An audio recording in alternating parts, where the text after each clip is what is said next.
So I had to go back and talk to him about the shirt. And I remember the look of disgust on his face when he saw me appear in front of his door. Gonzo, the Coast Guard Years, Boot Camp, Episode 3, Uniforms and Vaccinations.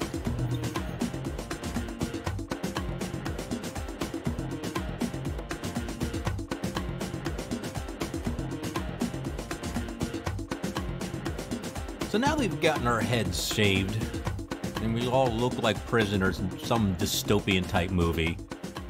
We was off to get our uniforms, or at least that's what I think is what happened next. Remember, I'm most likely getting all of this out of order. Not that it really matters, though. It's the big, huge points that are, I guess, the important thing here. So you'll excuse me if I seriously screw up some of these time frames. So we marched, and I use the term loosely because we really didn't know what the hell we were doing. I mean, we tried to act like we knew what we were doing, but it was sort of pointless because, well, we had the foggiest fucking idea. At this point, we had picked up a different guide. It was a female. I didn't know her name, but I admit she was way cute. I mean, Deaver wasn't cute. He was an ugly fucker. But she was just as annoying and mean. She kept yelling at us, telling us we were going to get cranked. A lot. We didn't learn to march. I was thinking, well, that's fucking great, but no one told us what the fuck to do.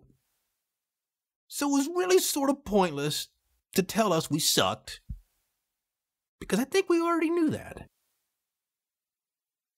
We arrived at the building that resembled a warehouse of sorts, and of course, as you can imagine, we lined up to wait. Wait to get our uniforms. Most of the uniform process, getting stuff, was a bit of a blur.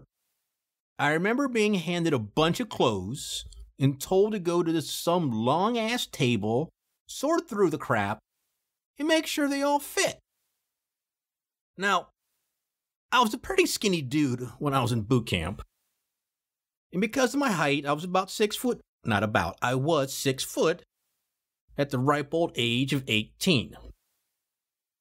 So because of my height, everything I had was a large. Except for the dress shirts we got. They needed to know what my neck size was. Now, I had no idea. But the guy that was handing out clothes looked at me and gave me a short sleeve light blue dress shirt that was a size 14. Now, it seemed to fit okay. It had a matching long sleeve shirt to go with it. It was also a size 14. And this is where things started going stupid. The long sleeve shirt was intended to be worn with our Coast Guard dress blues and to be worn with a tie. A tie. This was going to be an issue. I didn't even know how to tie a tie. But at this point, it really didn't matter. So I tried on the shirt, and when I reached the top button, well, as you can imagine, I couldn't get it buttoned. The short sleeve shirt fit damn near perfectly. I mean, I was super skinny. I didn't have to button the top button. But apparently my neck, or rather my Adam's apple, stuck out like Shaggy from Scooby-Doo. Look, I admit, I wasn't the most assertive guy.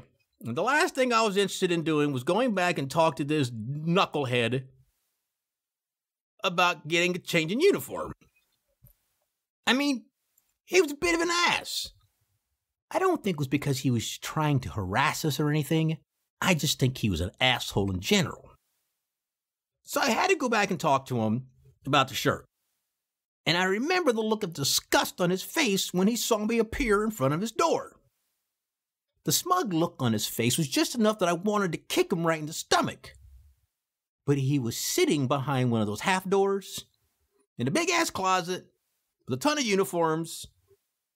And the uniforms he was, surrounded by included men's underwear. I mean, come on. Who wants to be sitting in a room with a whole shit ton of underwear. I mean, there were, the stupid white V-neck t-shirts and dark blue sweatshirts, sweatpants, socks, and shoes, all kinds of crap. So maybe I should give the fucker a break. He probably had one of the worst jobs ever. But not the worst job. Just close to being one of the worst jobs.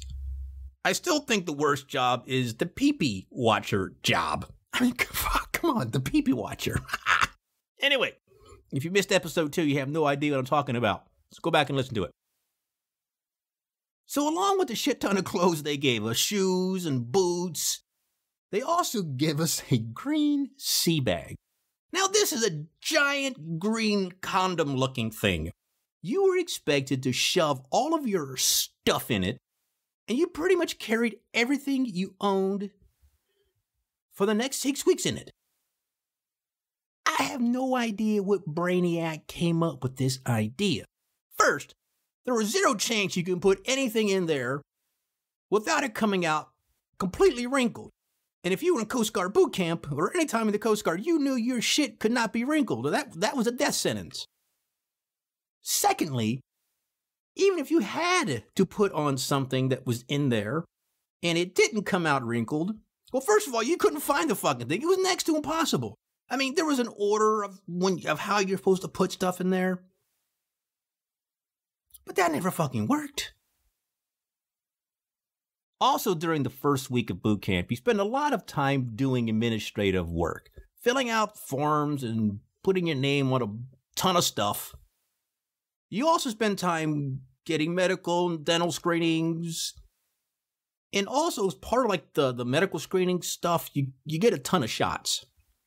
My recollection was that we were all lined up in medical. We were wearing our white V-neck t-shirts. Really hated those things. But it was kind of cool because we were told to roll up our sleeves up over our shoulders. We were all lined up outside of this room in a hallway, heel to toe. I hated that too. You were literally told to put your toes on the heels of the person in front of you. Or some would call it nut to butt. That is really fucked up. Seriously, I never wanted to be that close to any guy, like ever. But anyway, so as the line kind of moved along, I eventually walked into this larger medical room. I seem to think that there was like 4 Coast Guard medical personnel. At the time, I think they were health services technicians, HS 3, 4, 5, 6, or I'm sorry, 3, 2, whatever. Anyway, I forgot the number. So they had 2 guys like on each side, forming sort of like a tunnel for us to walk through. It resembled something more of like a hazing line, like if you were from a college frat house or some shit like that. The kind of the hazing line where you walk through and guys take turns punching you in the shoulders and stuff like that. As it turns out, that wasn't too far from what was about to happen. So as you move through the line, you could see the guy in front of you. And when it was my turn, so each medic, the guy had this vaccination gun. Now, this gun had a hose connected to it, and I'm guessing, but I didn't actually see it, but I was told these guns were connected to some air-powered thing, and it would shoot whatever vaccinations they were giving you right into your arm. Now, it's sort of a general thing. Every recruit that was there is trying to, his best to act tough. I was no different. Although I was so far from being tough. I hadn't the foggiest idea what the hell I was doing. I literally was just following everyone else. Kind of think that's the plan also in boot camp. Just do what you're told. Follow along. So I stood there and watched the people in front of me get shots in their arms. Both arms at the same time. Guy on the left shooting them in the arm. Guy on the right shooting them in the arm. They took a few steps forward, and then 2 more medics shot them in the arms again. At the end, I looked, and there were the recruits in front of me who had finished getting their shots were like, they crossed their arms over their chests, and they were holding something on their shoulders. I had no clue what that was, but I saw everyone else doing it. So it looked a little weird to me, but whatever, it was my turn. So you were encouraged not to look anywhere but straight ahead. That's like telling someone not to look at a train wreck. As much as you don't want to see it, you look anyways. I made the attempt and was quickly told, "Eyes in the boat." What the hell? I thought I figured that out. Eyes in the boat was a fucking building. Nope, it's not. Maybe it still was. I was looking at the building in front of me, which was really a wall. There was really a shaved head of the recruit in front of me. But there was a building in front of him. So it was my turn. These college wannabe frat boys simultaneously raised their vaccination guns and BAM! 2 jets of some sort of vaccination juice went right into both my arms. It hurt for like a split second. It felt more weird than it hurt. I walk forward and then, blam! I get zapped again by another paramedics. This really is like hazing, although not quite in the traditional sense. You absolutely had to walk through this gauntlet if you wanted to be in the Coast Guard. So yeah, it's the same fucking shit. At the end of the vaccination hazing thing, they handed me 2 cotton balls, and then it dawned on me. So they were barking at me to put them on my shoulders. Well, the only way to actually accomplish this was to, cross your arms over your chest and hold the cotton balls in place. I remember walking into another room, and I think I was already wearing my Coast Guard dark blue sleeve shirt thing. I don't remember. I was wearing a Coast Guard uniform. I remember feeling like I looked like a mechanic. And honestly, at this point, I don't remember a fucking thing else about vaccinations. Just that it was some weird hazing ritual thing. Which really, it was. You've been listening to Gonzo, the Coast Guard Ears, written and produced by Tim Gonzalez, and I'm Nicholas Gonzalez. Join us next week for another episode of Gonzo, the Coast Guard Ears.